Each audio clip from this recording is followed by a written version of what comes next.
Cosper. John is a writer, owner of Eat, Sleep, and Wrestle. Well, and not Eat, Sleep, and Just Eat, Sleep, Wrestle. Yeah, welcome back, man. Thank you very much. Appreciate it. You are into something that I have been a fan of since I was single digits in numbers, and I'm born and raised Louisville all my life. I grew up watching the local, the Channel 3 wrestling. Jarrett, Lawler, Yamamoto. Oh yeah. Who's it? Yep. All Dundee, all these guys here, and Louisville Gardens. I was frequent Tuesday night at the Louisville Gardens. It was just something that was part of, I guess, from that young age until in my 20s, until they stopped doing it. Yeah. And and then that big giant monster up north, Connecticut, kind of hijacked, the Indi, the territories. Took it global. Yeah, took it global, and turned it into a cartoon to me. But we'll talk about that later. But John, welcome back. Thank you. I want to say, before we get into some wrestling conversation, give us a little background. Who you are, what you are, and Sure. Been writing professionally for 20-something years. I actually started writing for the drama group at my church, and ran a company called Righteous Insanity for 24 years, where I wrote skits and plays and things for ministry, and segued from that into children's ministry a couple years ago, and had actually stepped away from a theater position that I had at a local school, and was looking for something new and different to do. And like you, I'd kind of grown up as a wrestling fan, and I tried my hand at different writing things and stuff. I'd written for film, and I'd written fiction and things like that. Nothing had ever really taken off, and I had this nice steady gig writing the children's ministry stuff that was starting to do pretty well. But I was like, I need something else. I need something else to kind of challenge me and fun. And got the idea to write a book about the history of wrestling in Louisville, Kentucky. I'd read some of Mark James's books about Memphis and some of the Memphis personalities, and I read Mick Foley's Have a Nice Day, and Kurt Angle's book, and Bobby Heenan's book, and things like that. And nobody had ever really covered Louisville. And when I started doing some research online, obviously there was the Memphis story to tell, which is the era that you remember and went to the Gardens, and the OVW period, which is where everybody who's a top star right now, everybody was trained in Louisville, Kentucky.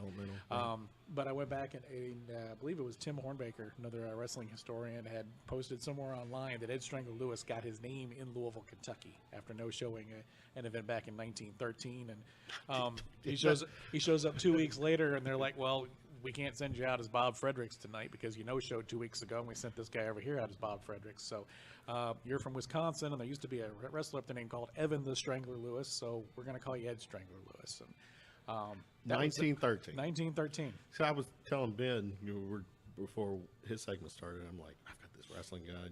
You're a wrestling fan. You sit in, which as long as you can. But in growing up, in my early ages, 70s is the earliest that I knew of the wrestling, and I knew there was some history here before the 70s. But when you were here, you took me back, and then now it's coming back. I went all the way back to 1880 in the book. 1880 here in Louisville. Intergender match in 1880 between a female circus wrestler who went to the Courier Journal, said, here's, I think it was $250 to any man or woman, 100 to 150 pounds, to come out and wrestle me best 3 out of 5, so we can prove that we're not quote unquote hippodroming, which was the term at the time for fake wrestling. Was it? Oh, it was totally. I didn't get that. You could read between the lines, and the news. If you can go back and find it, hippodroming. Hippodroming. Okay. Gotcha. Was the word they used, and that was a fake wrestling or fake. And that may have not pertained specifically to wrestling necessarily. Back in the 1800s. It was a work then. It was definitely work then. Really? I always thought it was actually legit. There were. See, during it really kind of gained popularity. It was one of the things that the soldiers did in the Civil War. When they were bored in the camps, they played baseball, or if they didn't have the room, they would do wrestling. William Muldoon, the first world champion, was supposedly a Union soldier and came out as the Union world champion and everything. Do you think someone in during the war actually I came don't, up with I don't the think it people's came up. people's elbow first. Back then it was a different. They weren't doing anything like that. They didn't have an actual ring or ropes or anything to do any of that with. But I mean, what came out of it? You had the guys. There was legitimate wrestling and legitimate wrestling exhibitions for a good, I mean, maybe up even to the turn of the century. The only problem with those was when you got two guys legitimately grappling in the Greco-Roman style or the catch-as-catch-can, it can go on for hours. And their recorded wrestling matches, there were 3 matches between Muldoon and a guy named Clarence Williams, all together went 21 total hours and no decision between the two of them. Wrestled for about 5 to 6 hours every time. If it was on pay-per-view, it would have been over. It would have had to. Just checking. Ben Marcum is still here because he's a wrestling fan too. So Ben, chime in, as you Absolutely. want. Wow, 20-some hours. But at the same time, you had that going on. The circuses. P.T. Barnum was a big wrestling fan. Adam Forepaugh was the guy who he employed Ida Alb, who was the lady who did the little stunt in Louisville. But they all saw opportunity in this, and they saw, where they started developing more of the, the shorter form wrestling. They would get kind of the, what we would, I guess, call what became the luchadors, the guys in the masks and the colorful costumes doing the high flying stuff. And then you'd have what they'd call a shooter, or they would, actually a hooker was the really, really tough, dangerous guy. He was the one who could, break an arm, break a leg, with a single hold or whatever. And they'd have the people like Ida come out and do matches, and they'd have some of the other guys doing the flips and all this kind of stuff and everything. And then they'd be like, okay, just to show you we're all on the level here, let's pick some farm boy out of the crowd, and they'd put the hooker in the ring with him, and he'd send him home with a permanent limp, and that was to convince the people that it was real. It was kept. And really, I mean, it was all about kind of how it evolved from being a legit sport to being what it became. Part of it was the time limit. Obviously people don't want to be there till 2 a.m. at the Opera House watching 2 guys roll around on the mat. And then there was also the factor of being able to make more money at the betting window, not just the ticket window. Whoa, so that's illegal. Well, yes, it's illegal. If you get caught. Yes, it's illegal. This is the 1880s. People weren't. There's the second chapter of Bluegrass Brawlers goes into these 2 guys who came into town. They had one match that ended in a no decision, and then they had a second match, and then a year later, somebody exposes the whole plot to the newspaper, and they watched the betting to see who people were betting on, and it wasn't until the last minute they decided who was going to win that second match. 1882. It's still in the 1800s that it got exposed. Yeah.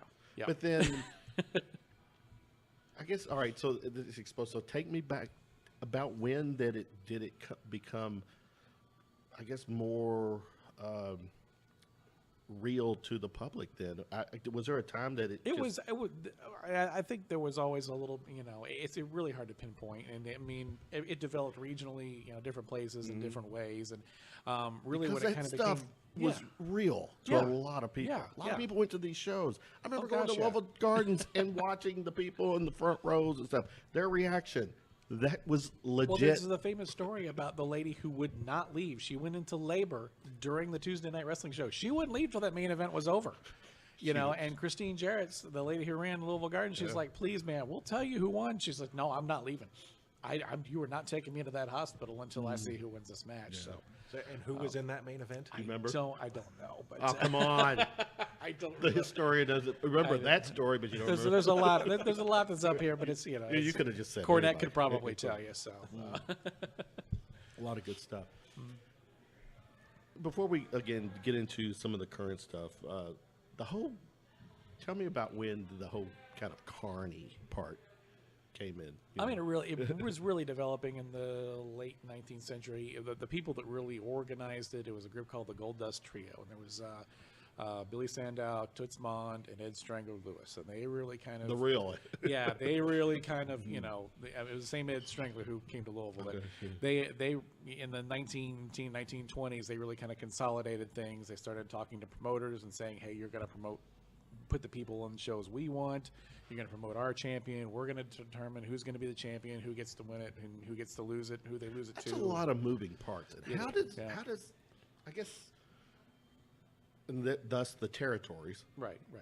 And there had to be a gentleman's agreement, whatever. How there was, and there were guys that would try to take advantage, and there were, I mean, that's why everybody who was trained, even, I worked with Dr. D. David Schultz when he was brought up before or after the Before, yeah.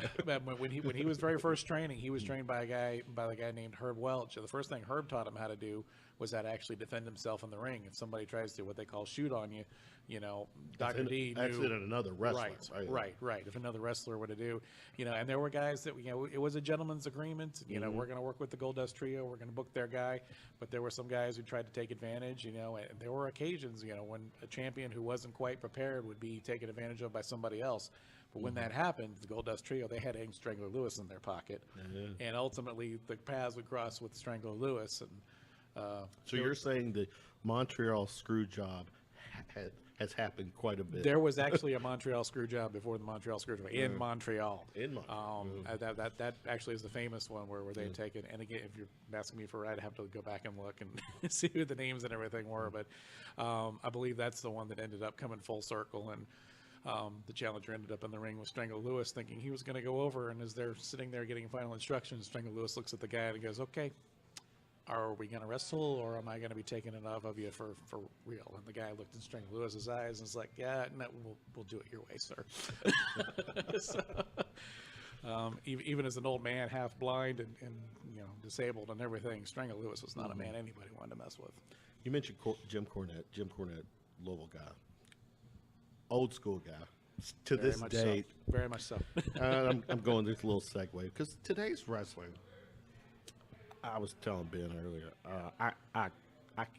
it pains me to watch Raw, Smack. It's so overproduced. It's so gimmicky. I'm a Cornette guy. I'm along the lines of, I can't buy what's Joey Ryan's move with the dick. That name escapes me as well. But I know the movie you're talking about. I saw it all the other day. There was the penis plex. Yes. And then there was a female wrestler who appeared to have pulled out a tampon. Yeah. Did you hear about this? I heard about this. A tampon, not pulled out. And if you pull out a tampon, you're going to go with that gimmick. The color of the tampon, and shoved it in the mouth of her opponent or whatever. And I'm reading Cornette's comments on Twitter and just everything he said. But I think some of these people now are saying, well, if I can just do something to make Cornette mad at me, that will make my name. Because now everybody knows her name. Well, she got what she wanted. So the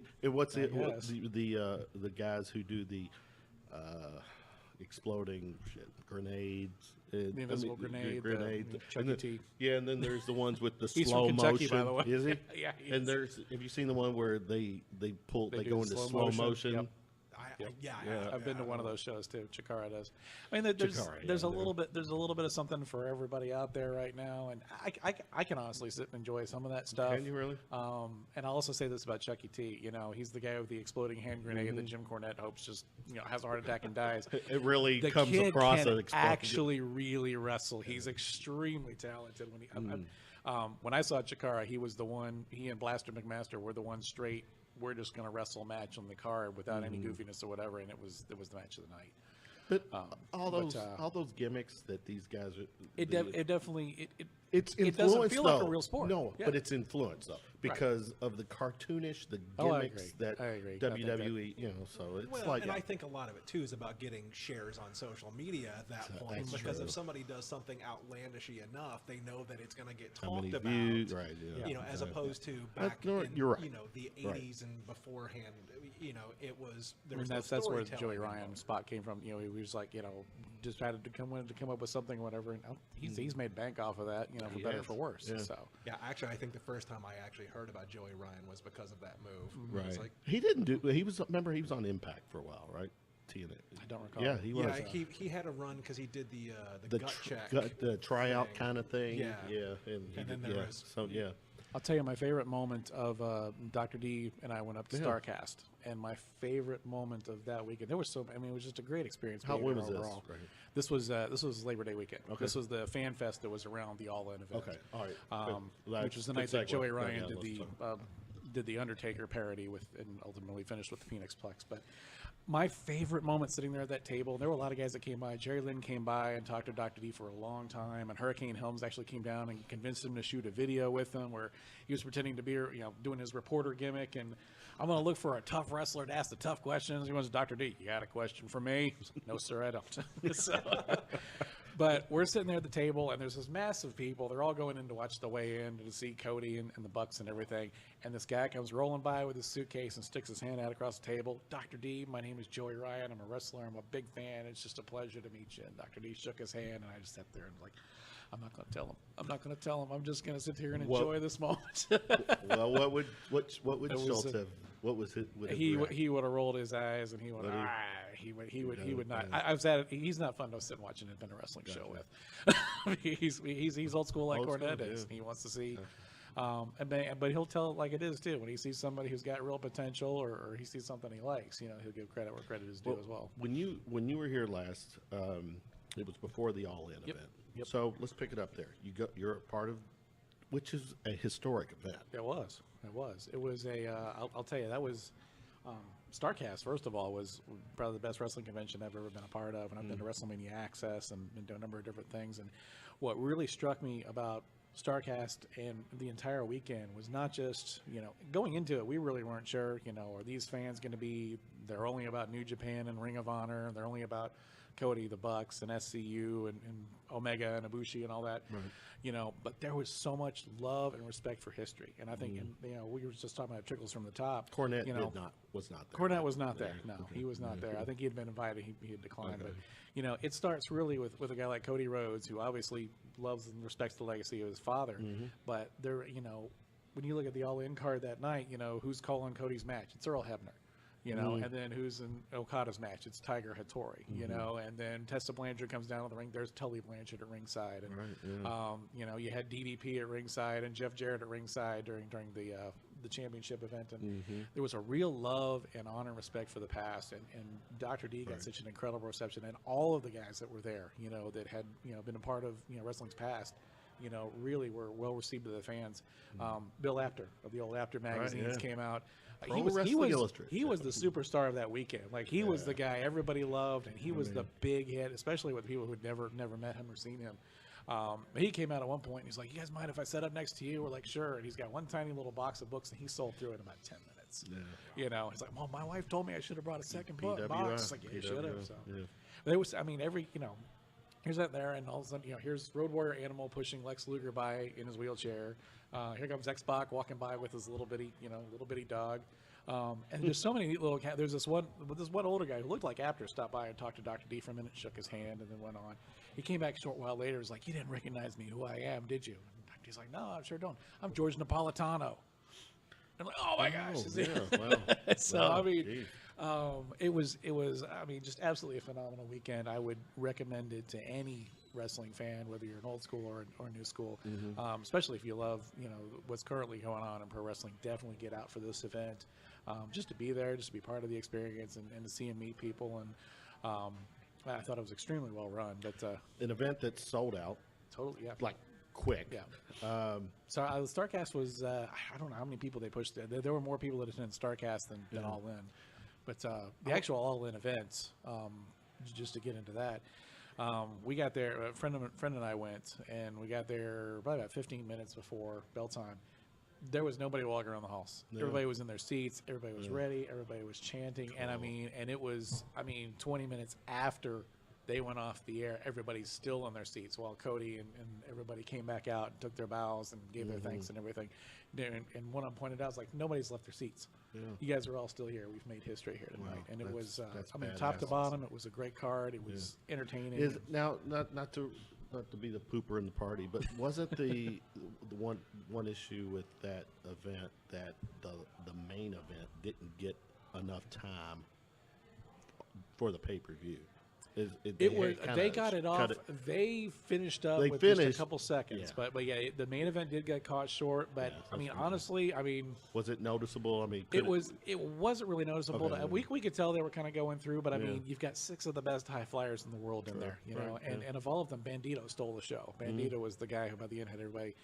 Well, actually, the biggest pop was the moment that Mysterio and Ibushi tagged in, and they did take about 30 seconds for a stare down, and that crowd just went crazy. I mean, cannot believe we're getting ready to watch this. But, you know, I mean, really, it was the Omega match, and it was Okada and Skrull that ran a little bit over.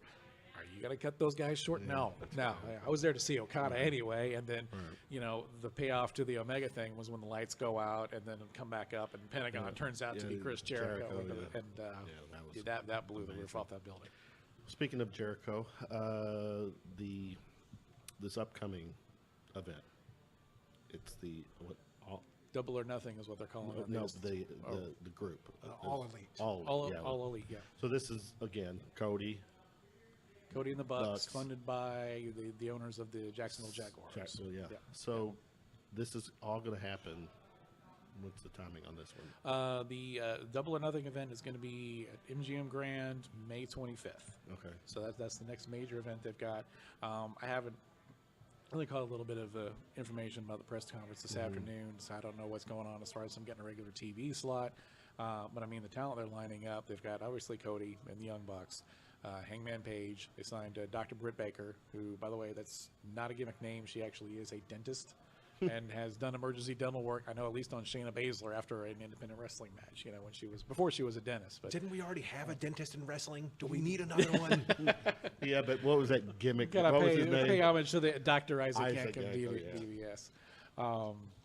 Kane, right? It was Kane. It was Kane, the mayor of Knox County, Tennessee.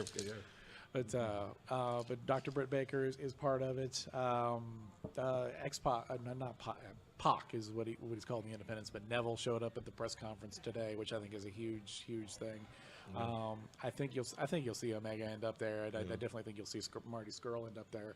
What's going to be really interesting is as contracts start to expire, who's going to wait out the 90 days and come over from WWE. Because, I mean, what these guys are offering, you know, well, first of all, they talked about they're offering equal pay for men versus women. They're offering, you know, creative control that the WWE will never, ever give their people, you know, at least as long as Vince is still running the show. I think there's a slight possibility, you know, of things being loosened up a little bit down the road, the way, you know, Triple H runs NXT, but Vince is certainly not going to give that control up at this point. You know, but then on the other side of that, because I was pondering that sort of thing today, is like, do guys like Cody and the Bucks have the business sense to get a new organization over, or do you think that there's a possibility that, you know, there was always rumor that, you know, Dusty would, when he was booking, would always put himself over or anything, you know. And time's going to tell on that. Sure. You know, it's really going to tell, grip. you know, and it's an interesting point, you know. But, I mean, you know, they've got the benefit of hindsight and history and everything, and the question is, do you learn from it or not? Right. You know, and, I mean, they've definitely got good business people backing them up, and they've got, you know, people that I think are going to make the right decisions as far as behind the scenes, but, you know, it is going to come down to the actual booking of the shows and the matches, and, you know, because somebody's got to take the pin, you know. Is it going to be SCU? Is it going to be the Bucks? Is it going to be, you know, some of the other guys? Are they going to make Pac, you know, be the fall guy? You know, I mean, somebody's got to do it, you know. Not a you know, bunch of no DQs or, you know. No Dusty finishes. Yeah, Dusty finishes. That's what I meant, Dusty. You know, you mentioned Omega. His contract's up with New Japan. His contract's up at the end of the month with New Japan. He's already said he's leaving. So WWE, is there a chance? Certainly there is. I mean, there's a lot of money but on the table. Doesn't he want some of that is creative control of? Yeah. I think it's certainly a possibility. WWE's not going to give him creative control. I think they would give him the opportunity to break out like AJ Styles did. I think they'd be foolish not to, and I think he'd seize it if he wanted it. But speaking of AJ, correct me if I'm wrong. The only reason why AJ Styles is AJ Styles in the WWE is because the AJ tattoo. Didn't I read or hear that Vince wanted to bring him in and give him a different character? I don't know if he did or not. Yeah. I mean, that's what he does. He likes to have control of that name. Yeah, control the name, and all that. It's you know, I'm glad they've loosened up on that, but it's odd that we have Kevin Owens instead of Kevin Steen. I mean, if somebody's earned the right to be, you know, still be Fight Steen Fight, it would have been him. But we had a local guy from OVW a couple of years ago, Jamin Olivencia, get called up to do just a spot job. He was did a job for Ryback, but he was wearing his JO trunks, and I think they called him Nick Nardone. So it's like, but his initials are on his crotch. I'll tell you, that is a guy who was so good in the ring. Every time I saw him, he just got better and better and better. And, where's he at now? You know, I think he's just doing some indies and stuff. Okay. He's done some acting as well too. And some stuff at Actors Theater. Yep. But that's timing's everything. You know, I had this AE thing been What's blowing his up name at this again? point. He might. Jamin Olivencia. Someone just tweeted or a friend of mine sent me a text today that says you gotta. That guy is going to reach out to me because he wants to. Because they had saw. Oh, get him on. Yeah. Yeah. So that would be he's I a got to good get. guy. I don't He's think a nice I've guy. not met him. Not familiar. I got to interview him when I was doing my book, Eat, Sleep, Wrestle, the second book I did. He was one of about 20 independent wrestlers that I acting. interviewed back in He does 2014. acting here in Louisville. Well, I think the first acting he did is at Actors Theater. Okay. It was a wrestling theme play. Doing a show called The Elaborate Entrance of Chad Deity. Oh. And it's the show was loosely based around the Muhammad Hassan angle and how kind of off the rails that went, and racial tension and stuff in the industry. So, but we actually needed a wrestler who could bump, and so Jamin was there to do all the stuff. Oh, wow. And Al Snow came in to train on that one. It was a great show. Mm-hmm. And then Jamin and Shiloh Jones a couple of years ago had a match at OVW that was just phenomenal. I don't know how much I can curse on your show. Carte blanche. Yeah. So good. So, but anyway, I've seen so many great matches at OV. I mean, when you've got a great Do you go there like often? Rip Rogers, not as often as I'd like, but It I is saw- Rip Rogers now, right? well, he was the head. Well, I don't know Al if he's Snow. still. I don't know if he's still Al involved Snow since Al's now? taken over. Al's But Rib was the guy when Danny was Okay, the owner. right, Yeah. right.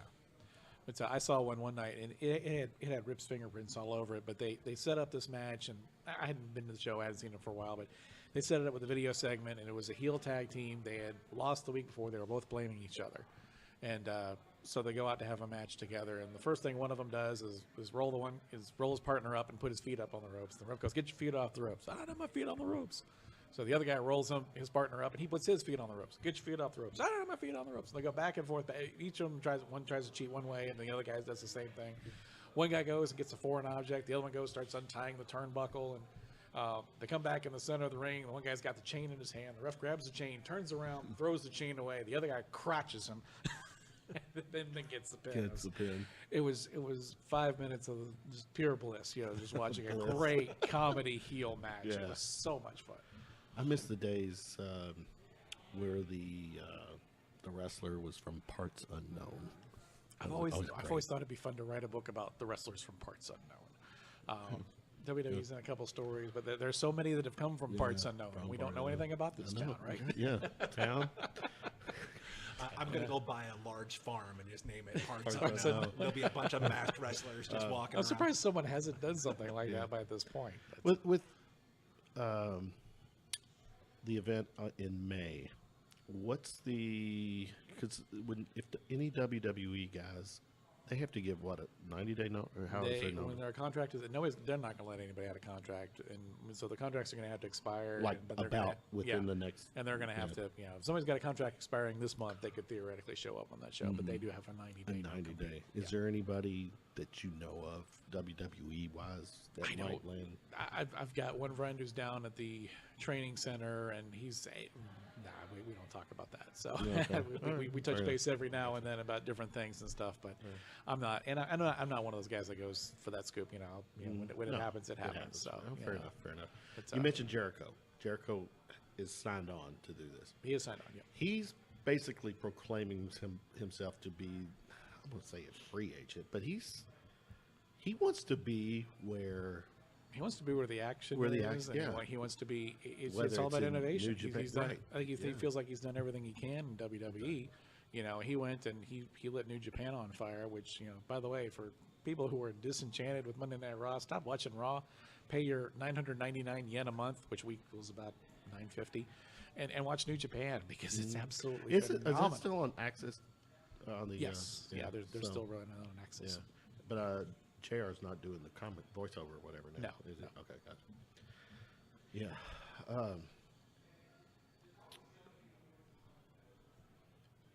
Speak. You ran out. Yeah. See, if I can plug too, I would say I've Go. enjoyed the New Japan. I did pick up Impact just because a lot of the independent wrestlers that I really enjoy are on there. Oh, that's what I want to Yeah, folks like what's OVE and the Rascals. And what is your take right now with Impact, with the new direction? They're on. What is it? I can't remember the channel. they're on the Pursuit channel. Pursuit. Yeah. But they just signed. They are going to start streaming on Twitch as well. Yeah. Which is a gaming. Which they did. They did a joint show with Rockstar Pro out of Dayton. I've thought for years. Honestly, the place you're going to see the most really talented guys coming from for a couple of years are going to be Dayton, Ohio, and that's OVE, Jake and Dave Christ, and Dave has got I think it's Dave has a house up there. And there's all kinds of wrestlers that coming from everywhere living in this house. And, there's another faction just come up called the Rascals. Zachary Wentz, Trey Miguel, Myron Reed, those guys are all part of that whole cluster out there. Ace Austin's another name everybody's going to be hearing soon. I think Samantha Heights is finally going to get her big break this year. But Rockstar Pro is kind of become this little incubator for some incredible talent. There's another guy, Aaron Williams, who wrestles at IWA Mid-South across the river in Jeffersonville. He's the IWA Mid-South champion right now. But Rotten still runs it? That's right. Really? Yep. He's actually made his way back to Jeffersonville. He's in the arena now. Wow. So on Tuesdays and Thursdays. Is that the or little Thursdays place, and Saturdays? Like there's like a set of stairs you've got to go down to get. It's on it's on Spring Street and it's attached to a dentist's office and it's Convenient. Yeah. So. He's never there, but that's good. We can park in his parking lot when we go to shows over there. But that's a nice little space over there. IWA's in there. I think Prodigy Pro Wrestling is still running in there once a month. Man Pondo's still running his girl fight shows there. Actually, they've got their second intergender show coming up in March, which looks to be a great show. They enjoy it with Prodigy Pro Wrestling. And Ric Flair, 16-time world champion. With John Cena coming back, are they going to let him take the record, because what is he on now? He's on 16. He's tied. So he's tied. So does that happen? I guess it probably does. I don't think so. You don't think so? I don't think really? so. I read something last week where Vince wants to bill him as the greatest ever, so you might see one more, but I don't know. Yeah, I mean, kind of my take on Cena back at this point is them just going, we're kind of boring going into Mania season. We need somebody who can put some butts in seats. It's all hands at this point of the year. Yeah, especially with Roman out. Right. But I still see him getting 17. I personally do. I think, because that's Vince's boy. Vince didn't want him. Thought he looked like G.I. Joe. From when he was the Prodigy. Danny Davis and OVW. Jim Cornette said, "No, you got to give this kid a chance." Yeah, Vince didn't want him. Okay, well, I did not know that. And don't get me wrong, I'm not on the Cena hater camp either. Yeah. It's No, I think I just he is legitimately the best of his generation. Exactly. He really is. Yeah. We talked earlier, Mean Gene. I said 80s, definitely 80s, into the 90s, one of the marquee people in the business. Absolutely. Yeah. Any stories, what's your take on? I mean, when I got into wrestling, first name I knew was Hulk Hogan. The second name I learned was Mean Gene. And I got into it during the rock and wrestling era, and it was when I started seeing Mr. T and Cyndi Lauper hanging around with the wrestlers, and my friends were talking about it. It was Mean Gene, and you learn. Well, let me tell you something, Mean Gene. You heard that name over and over and over. Yeah, except for the Sheik who called him Gene Mean. We were talking about that too. We're like, because Gene the Mean, which he had, the Iron Sheik. We were because Hogan, was on Raw last night for the tribute. It would have been cool just to have the Iron Sheik on there, just for the audio. But, I don't know if he would have wanted to be there with Hogan. Yeah, because they was. But see, he mentioned, because I didn't watch it. I just heard about it, and I want to go back and watch it. But Hogan making his per se return to TV, WWE TV, not so. It was a cold room. Did you see it? Or I did see it.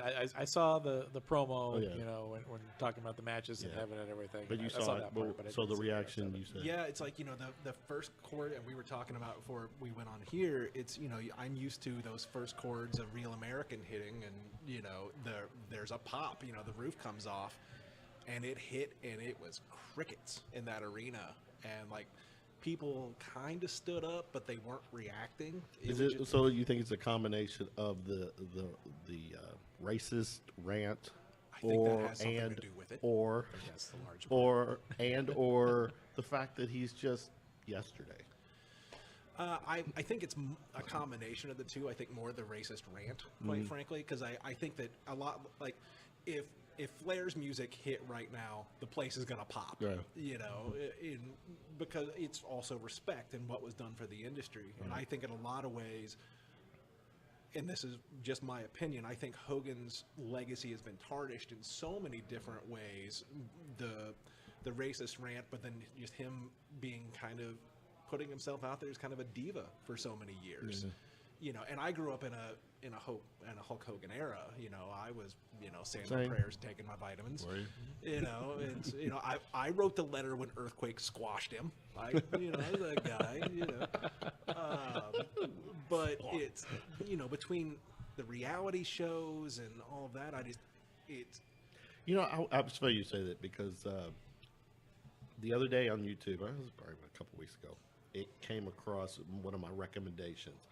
Somebody had it. It wasn't WWE, or may have been. It was Hogan against Shawn Michaels at, I want to say, SummerSlam, one of those pay-per-views where Michaels just oversold everything. Everything. It was so hilarious because I get it. You know, Hogan had pulled the creative control card or whatever and was going to win. You know, no, not that. That's, and this is where when I heard he was coming back, and I'm thinking, surely they are not going to try to shove Hogan down our throats right now.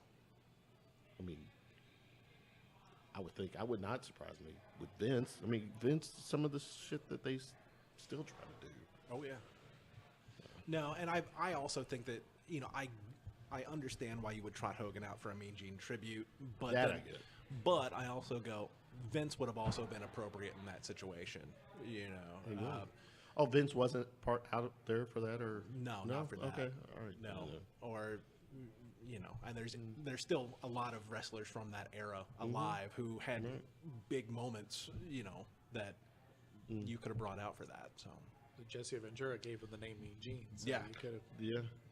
I don't know how much it would have cost to get Jesse Ventura back in the ring. I don't think. Man, that would I have been a think pop. didn't they just have lawsuits or something? Yeah, I was too? gonna say That could Jesse and be, yeah, WWE, yeah. or that wouldn't have happened. And I don't think Jesse's a big fan of Hogan either. So. I don't think so. With Cody, are we, Cody, now maybe Impact, or Ring of Honor?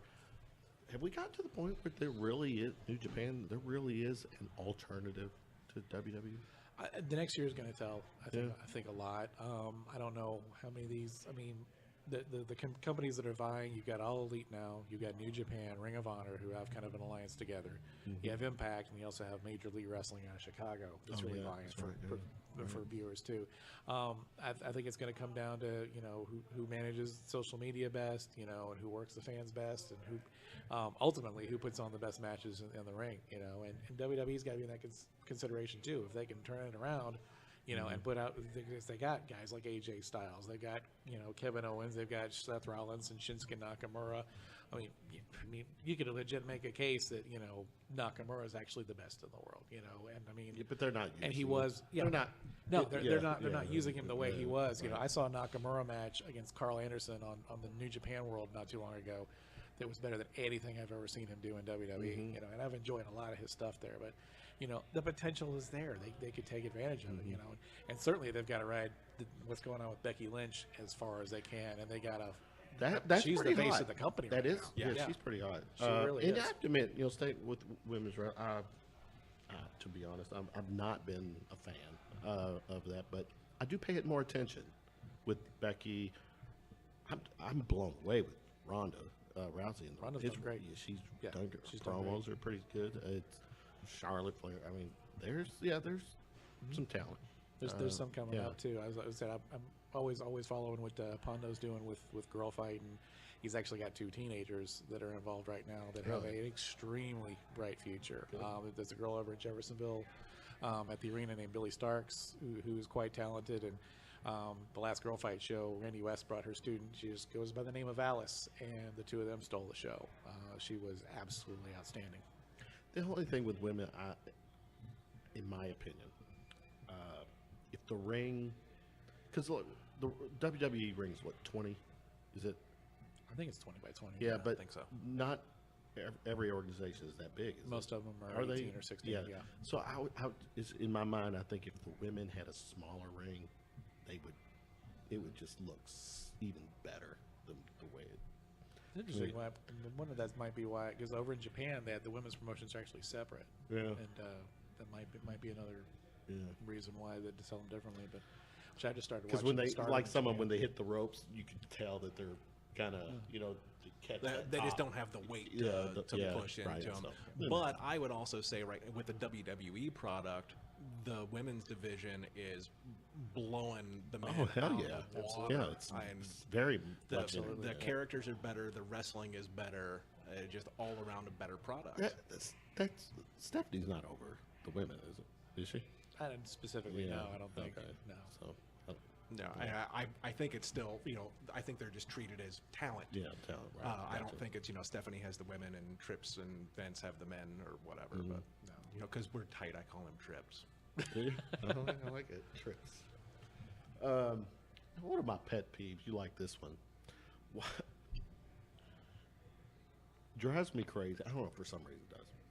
When outside of the wrestling ring, they still call Seth Rollins. Like when Tom Cruise does a movie, they don't call him by his movie name. Why do they do that? Is it just? I mean, I wouldn't want it differently than that. Well, you wouldn't? Honestly, I know a lot of pro wrestlers in the indie scene, and I know that this is not your real name that I'm calling you, but it's. I mean, I think it's just part of the fun and part of the mystique of it. Okay. And it is. It's their professional name. It's what they go by. I mean, you wouldn't go up to. I can't think of any modern examples, so I'm going to show what an old soul I am here. You wouldn't go up to Cary Grant and say, "Hello, Archibald. How you doing today?" You would call him Cary Grant. So. Oh, wait a minute. So what is Cary Grant's real name? Archibald Leach. Okay. But he changed his name to Cary Grant, though, right? I don't know if he legally changed his name. I don't know, yeah. That was So, his, I mean, if was Seth his Rollins legally changed his name to Seth Rollins or Dean Ambrose to, whatever. But, Triple H, when he shows up on ESPN, they actually Paul Levesque, so. And there's some guy, I mean, if I were to see Chris Hero walk in the room, Cassius Ono, I wouldn't call him Cassius Ono, I'd call him Chris Hero, because that's how I, how I know him. So Fair enough. And I got to do headshots for Damian Sandow a few years ago. For real? And I actually had a hard time not calling him Damian the entire time we were working. Because his real name is what? Aaron. That guy, there's a talent they completely swung on. 'Cause Oh my gosh, he's so good. Well, not just that. Why? I'm glad you brought him up because that's another one. Because when he went to Impact, what happened there? Why couldn't? Because he actually came. Didn't he use his real name in Impact? Real first name, not real last name. Yeah. But, Well, yeah. Perfect. I think what happened there was Impact. They just didn't know what they were. There's so much backstage shenanigans going on, and they just That was wasted him. post Bischoff, that little Bischoff Hogan run. It was. I yeah. think so. But that was Dixie. I think that was beginning of Dixie and Billy Corgan. I think. Oh, yeah, you're right. I could be wrong. I think you're right. But Cork owns what? He has the NWA name or brand, or the NWA brand, yeah. Yeah. So, and that's cool because to me, the NWA is part of that old school name, and it's being ushered back in. And I love when he shows up at events and he looks like he went in Sam Muchnick's closet and pulled out one of his suits. I think it's so great the way he showed up at that all-in press conference in that suit and that hat. I was like, but was that that's deliberate? what I want to see. Was that deliberate? I'm sure. Yeah. I'm sure. I mean, I think it's a little bit his style anyway. But he is old. Yeah. I love that. with WWE, what do they need to do? Is it really? Has it got to the point where they got to just Vince? You got to step aside. Let Shane, Stephanie, Trips run it. Let Triple H run it. Yeah. I mean, the way he's run NXT, right? It's not gonna happen. It's wishful thinking because I mean, Vince is going to stick around till he dies. Yeah, he's gonna fall over at the gorilla position. At the gorilla position. But I mean, Triple H, the way he runs NXT, there's so much that's old school about the way he runs NXT that's refreshing and different, and he knows, the talent. I'm not going to call them kids because some of them are a lot older than just they're not 18-year-olds, but he knows the talent in NXT. He knows the potential of an Adam Cole. He knows the potential of, he knew the potential of a Tyler Breeze that Vince completely missed on as well, and he could take them to the next level. He should be the ones guiding them into Raw and SmackDown and saying, this is how they fit in. I'm just surprised that he doesn't have more of a say with WWE. It's still Vince's show. Yeah, That's we're talking earlier. I mean, Kushida, one of my favorite guys from New Japan. I've read this morning. He's most likely headed to WWE, and I think he's going to be a great star with NXT. But if he goes up to Raw and SmackDown, I mean, Vince is going to, who's this little guy? I don't want to see that. I want to see same. Stay and some of these guys may be staying. I think Cassius Ohno is going to stay in NXT. He's kind of the trainer coach and. Has really found where he belongs, where he's thriving, and I think he's going to stay there. Only reason to bring him up would be if they let bygones be bygones with CM Punk, and then you've got to put those two in a match at WrestleMania because they tore the house down in Charlestown, Indiana, a few times, and I'm glad you brought him up. Two of the best matches I've ever seen. Yeah. Are we betting? Does CM Punk come back at some point?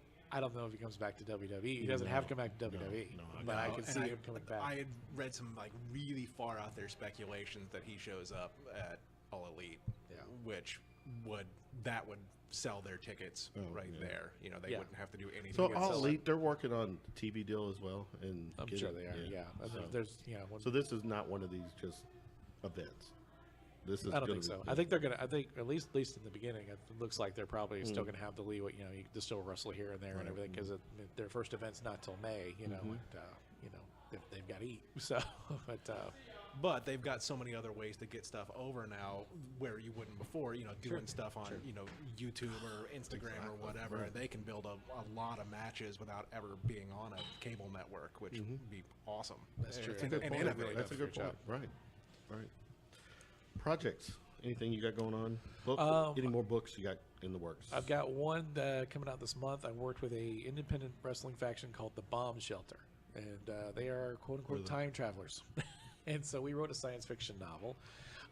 Features a dozen or so current independent stars, guys like Rich Swann and let's see. Who else is in there? Corey Storm is in there. Thunder Kitty is in there. Congo Kong and the Hooligans and folks like that. Also some old school wrestlers like Laurel Leslie Carlton shows up. And the circus wrestler Ida Alb, we mentioned at the top, she's in it as well. Rich Swann actually gets sent back in time and has to wrestle her. So that's coming out this month. And then be probably end of February, 1st of March, the original Black Panther. The life and legacy of Jim Mitchell. We talked about him a little bit last time, but he is an African-American pro wrestling superstar, was the first real African-American superstar in the sport. Started out about in the late 1920s, wrestled through 1955. He didn't get world champion status. He did not get world champion status. He held a couple of tag belts late in life and a couple that they quote-unquote Negro World Championship that the Louisville promoter invented at one point. I think he held it for a short time. But wait a minute. Are you serious? I'm serious. The Negro World Championship. I mean, that is. I did not. I don't know if you said that then. It didn't register, but wow. I don't know that we talked about. Well, it was something. It was a gimmick that Haywood Allen, the Louisville promoter, invented, and I think he wrestled. I don't think he actually won. I think Celie Samara and maybe King Kong. That was about what time? This would have been early 41, 42 in that era. How well did that set, to your knowledge, with the audience at that point? At that time, I mean, it was in Louisville. It was more of a special attraction when you would have, because in Louisville he was only wrestling against other African Americans, but he himself, I mean, he was a star wherever he went. He went Started out in Indianapolis, working for getting Jimmy McLemore, and became a big hit there. Relocated to Toledo, became big in kind of the northern Ohio, Michigan area. He ultimately ended up in California at the same time as Gorgeous George and Baron Leone.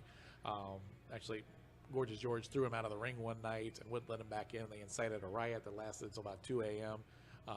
He got, Gorgeous George obviously wasn't going to get punished for it. He got shipped off to New York. He became a star in New York. He worked in Boston. He worked in Australia. Worked in Canada. Worked in Europe. So, but really was a pioneer and a trailblazer. It's really a book that's even more than I expected. Is rewriting kind of the history of African Americans in the sport. And what's really cool is I just announced this the other day. Mark Henry is writing the foreword for it. Well, good. So I actually had a chance to sit down with him when he was at Louisville SuperCon, and I brought some of my memorabilia. He was looking through the old programs and letters and some of his boots and stuff, and that's cool. Was just blown away by the story. And he's like, "Yeah, I would love to be a part of it." So very cool. Very thrilled to have him involved. So that's a book. Any other projects? Those are the two. Those are the two big ones. Will you now, Will you be at MGM in May? I will not be at MGM in May. I will be in Vegas in late April for the Cauliflower Alley Club reunion. Oh, okay. Which is that's cool. like there's 3 big events that if you're a fan of old school wrestling, you need to go to the Cauliflower Alley. You need to go to the Pro Wrestling Hall of Fame in Waterloo, Iowa, which I went to this past year, and you need to go to the one down in Wichita Falls, Texas, as well, and to experience all those events. And Dr. D is actually being honored. Actually, it's really cool because the newsletter just came out. Mark Henry's getting the Mike Mazurki Award, and Dr. D's getting the Male Wrestler Award, and they're both right there on the cover of the newsletter. It's like, I'll be signing books with both those guys this time. So, very excited, really excited about the trip. Good for you. All right, this is where I'm, as a fan, you guys are going to humor me. We're going to do like top 5 or matches, marquee matches. I read recently that I didn't realize this until I read it, that Stone Cold and Hogan have never worked a match. And Stone Cold, did I read? And Shawn Michaels never worked a match either. I want to say they were maybe They were, okay. yeah. All right. Yeah. There was another. I can't. Anyways, go-to match right now. What would be your main event? If you booked a main event right now, who would it be? And it could be two of the great, whoever you want. I'll start with you, Ben. Of course, you're going to start with me. Just for the clash of styles, I'd want to go Steamboat Punk. So I'm reaching back into other eras, but I think. Well, I think Rick Steamboat's one of the greatest wrestlers to me, and great freaking performer. Yeah. The Steamboat Flair match when Flair won wherever pay-per-view was at. Well, there were a couple 2 out of 3 Yeah, falls that one. matches But at when different- Flair won the title back, and that was when Funk, jumped him afterwards. That match, though, is still one of my favorite matches. Agree. How about you? Main event. That's a tight one. I would love to watch, and I hate if that sounds like I'm just copping out here, but I could watch Kenny Omega and Kazuchika Okada fight forever. Well, I would love to see Okada Omega 4. Yeah, I think it's a toss up who's the best. I give it to Okada. I like became a fan of his. I think a little quicker than Kenny's, but Kenny doesn't have a bad match. Staying in the past, greatest tag team. You're starting with me again, aren't you? I'll start with John. Greatest tag team, John.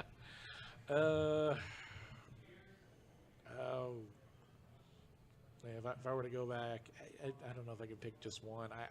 I grew up in that era watching the Hart Foundation and the Rockers Same, and who is it? The Nasty Boys. Demolition. If I could pick to see him do it one more time, it would be Dudley's, Hardy's, and Edge and Christian. That TLC match at WrestleMania 17 is so good. What about you? Tag team. You can name a few. Yeah, it's Edge and Christian, Hardy's, Dudley's definitely up there. I'm the same with the Harts and all those legacy teams. I was always a fan of the Killer Bees too. Really? Yeah. I just always enjoyed watching those guys. But then I'd also go Road Warriors in their prime. Oh yeah, So much fun to watch. Yeah, see, I was such smash mouth. I love Midnight Express, but those, the Steiners back in the day, just that physical. Yeah. How physical it was. There's a bonus match on the Road Warriors DVDs that WWE put out, and it's Road Warriors versus Hogan, and I don't remember the name of the Japanese wrestler. Oh, in Japan, in Japan, right? that is absolutely outstanding. Good. Just and you'll see Hogan do things you never saw him do in America. Really? I mean, actually wrestle. Yeah. He was great. More than 2 punches and a leg drop? Yeah. Oh, I mean, it sell. and sell. Awesome. I was listening to Cornette. We'll wind this down. I was listening to Cornette's one of his podcasts recently, and he does his drive-through. It was somebody sent a question in. Good question. Bobby Eaton. Could Bobby Eaton have been a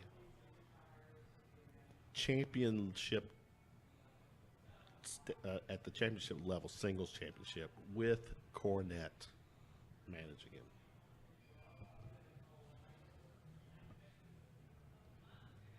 Answer cloudy. That's a tough call. I'm going somewhere with this to answer that. When you have a great manager, you can put anybody over. I think and I think Cornette could have. If Cornette believed in the guy, Cornette's ultimately not going to sell for somebody he doesn't want. One thing I've noticed, with WWE now, you got Heyman, the advocate. It's the manager, still the manager to me. But Bobby Lashley is on there with somebody who's assuming this manager. Leo Rush. There's another guy being wasted. The guy is an incredible wrestler. Yeah.